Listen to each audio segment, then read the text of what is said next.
let's segue from that into some predictions. Perfect. Do you have all the Revolution matches? Or could you pull them up for us to run through? I suppose I can do that. All right. Well, I know we know the main event. We could at least start with that, and then we could backtrack through if you'd like, or you want to start lower on the card. No, go ahead. Let's start with the main event. Well, main event is, of course, as everyone knows, Kenny Omega taking on Jon Moxley in a barbed wire exploding death match, which I cannot wait for.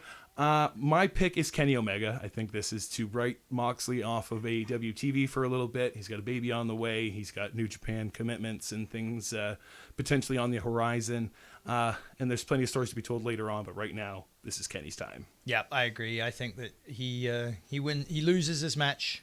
Jon Moxley loses the match to go and become dad for a while. Yeah, I'm even fine with like a draw in the sense that Kenny keeps it. Mox doesn't necessarily take another L to go out. And if it's just a big explosion, both guys are basically looked at as dead or something. Like if it's just a spectacle, I'm all for that. Face of the Revolution ladder match, Cody Rhodes versus Penta El Zero Mideo versus Scorpio Sky versus Lance Archer versus Max Caster versus to be announced. Who is your pick? It's not going to be Cody. It's not going to be Scorpio. Scorpio's my pick, actually. I think this is... Yeah? I feel like... I don't know. He could just be in this match for the extra body, but I really think him and Darby could put on a really good matchup. Other than, again, you like to maybe have heels and faces. Lance has been heated up a lot lately. I could maybe see him winning this, but I don't know. I'm a Scorpio Sky fan, and I just want to see him get a big win, and I think he deserves something like this. But I don't know where they're going to go. How about you? Well, no, Lance was where I was leaning, but you're right. The heel face divide side, Lance has been heating up and pushed kind of facey recently. Yeah. So maybe a lot of it depends on who that TBA is. Yeah, I think TBA feels like a solid, easy pick, too, because they tend to win these things, too. Brian Cage won when he was the TBA the last time. Seidel looked good in the Battle Royal as well when he was a TBA. It's not a bad pick. Kind of got to be a heel, too. Yeah, if they debut something. I think if that's the case, I'm going to say there's a lot of Impact speculation, right, for this spot. Like a Sami Callihan, a Chris Bay, I think would be fantastic in this spot. Match. So all for that, too. AEW Women's World Championship match. Hikaru Shida, the current champion, taking on Ryo Mizunami. This is a tough one. I feel like they didn't do a great job in this tournament to let you know that we had this absolute dominant new number one contender. I think they've done a decent enough job to at least have this not be a rematch that everyone's already seen. It's intriguing that it's new. It's probably going to be more in a Joshi style, so it may not be for everybody, much like the Nyla Rose match or some of those matches were too. And I'm torn. I don't know if... I feel like Ryo would get enough rub if she just has this match and it's close, but Shida still wins. I don't know. Because then I feel like Jade Cargill's going to be stepping into the title picture soon, and I don't know if you want a fresh face against that. You want an established face like Shida. I might have to think, as much as I don't want it, I think Shida retains.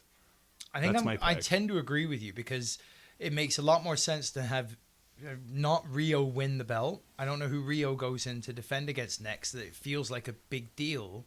Yeah, unless you're just sort of starting new just stuff. Because she's the champ. Yeah. It's not like that's a big, enticing match for Britt Baker. It's not like that's a big... But Jade Cargill going up against Shida, I feel like that's a really big deal. Draw to it that they can build on. Yeah. So, yeah, I probably lean into Shida keeping the belt as well.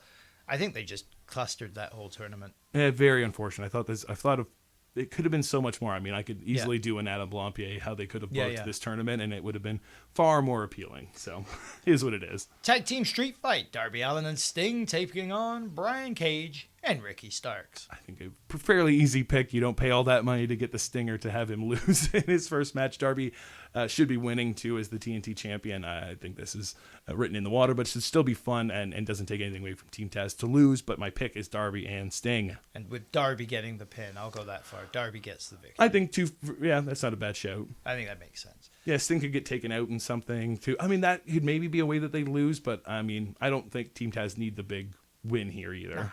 No, the rub of being in there with Sting is enough for the match.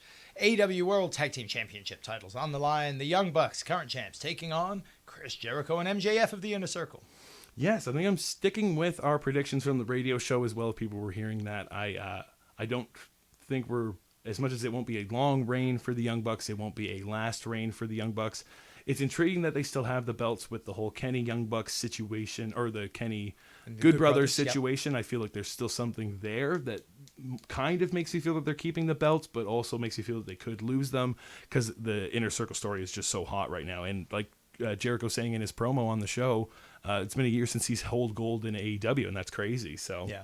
we all kind of anticipated he was, tag titles was probably next, and it feels like the time for him and MJF. For sure. Definitely for MJF to start to have some to have gold gold on him. now, and like, he's going to be horrible as a champ. I can't wait. And I agree. I think having the Bucks lose the belts doesn't hurt the Bucks. It's not going to be far from their final reign as tag champs. Yeah. And it opens them up to go for the Good Brothers Impact belts at that point as For not sure. champions, right? Yeah. The big money match. Big money Matt Hardy taking on Hangman Adam Page with a whole lot of cash on the line. Their first quarter earnings. Everything from their merchandising. Everything from their selling of their hair on eBay. All kinds of that stuff. No, I want Hangman, of course, to get the win here. I think he should on all these big pay-per-views. I think Matt knows that too. He got the wins earlier on in this kind of feud to be fueling things.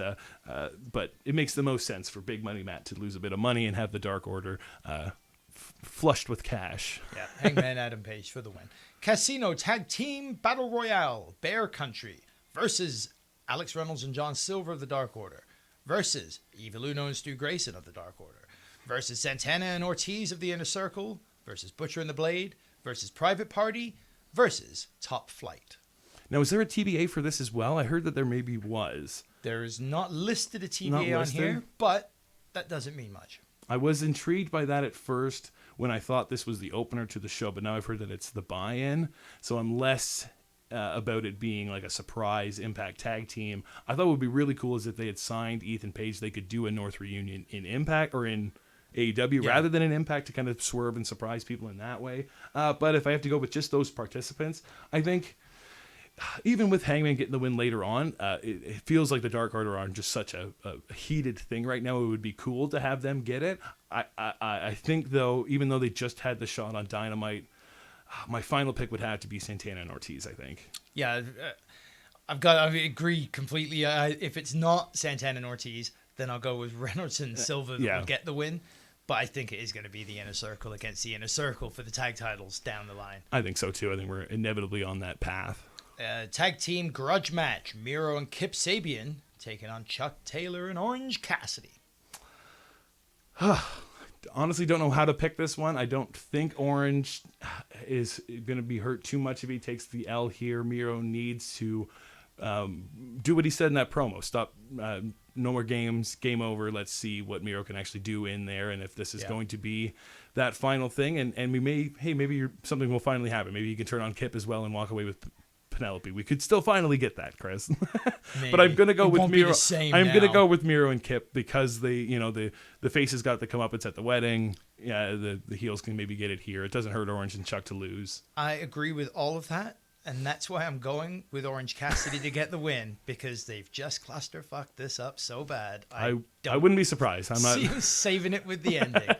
And it will be the end, and it'll just move on into something else. But fair enough. That's what I think. Because if I'm Orange Cassidy, I'm mad as fuck that I've been put in this, let alone that now I'm not even getting the win at the end of it. Like, why did you have me in the thing with Jerry? You just killed me after a year of building me up. You're trying to cripple me out again. Yeah, I don't know if they just, on paper, they thought there was more potential and the guys just couldn't come up with something that was really engaging for the audience. This just is not working. All parties need to move on. I think so. I just need this to end, and I want Miro to look like the Miro we want. So for the buy-in tag team match on the pre-show, for sure, we have Riho and Thunder Rosa taking on Dr. Britt Baker, DMD, and Reba. Yes, some leftovers from the tournament, as well as Reba and Britt there. I think they need the win. Britt, after losing in the tournament and stuff like that, I wouldn't be surprised there. But on a buy-in with the audience, that sort of, or you're trying to amp people up, that kind of thing, I could see the two faces going over with Riho. I'm going to go with Britt and Rebel. I'm going to go with Britt just because I love Britt. I'm going to be so mad if she loses another good match. They also have here a list of superstars that are not booked, not scheduled for the show currently. So this does not include jobbers, injured people, COVID stuff. Right. TH2, FTR, Jurassic Express, SCU, Joey Janela, Sonny Kiss, and The Natural Nightmares. These are all people so far left off the card. Surprised in any of those? Considering, especially as a tag team battle royal, a little surprising. It is on Jurassic TH2 Express or SCU not in there even. Yeah, especially SCU. Yeah, they've been having the big.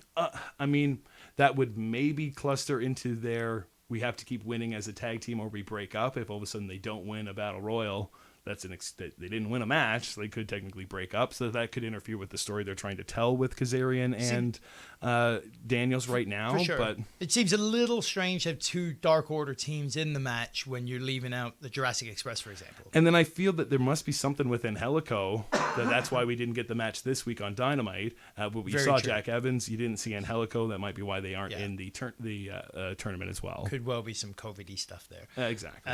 Pac and Sean Spears. Other ones. I thought Sean had been a teased one. People thought maybe for the to be announced for the ladder match. Could still very well be after having the re-debut on Dynamite. Pac, I am surprised. But again, it was because they not necessarily Pac, the Jurassic Express and FTR, because they were featured so heavily on the Crossroads. I feel like that's why they weren't on the pay-per-view. But it gives a good reason for it. Yeah. Could you see, and I'm just seeing this now potentially as something, could you see Jungle Jack Perry being the surprise ladder match entrant? I'm be all for it, yeah. Because that could be that's an excellent way to launch a singles career for a known tag team. Yeah. Or someone viewed as a tag team talent. Especially right now, if they're not, like we've all speculated the trios titles were coming. It doesn't seem like they've talked about it yet. So maybe soon. It's going to be a summer thing or something like that. So if Jurassic Express needs something different, he has all the fire in the world right now. That new song, the crowd just love this kid. Whoa. It's so great. It's a great song. I'd be all for that.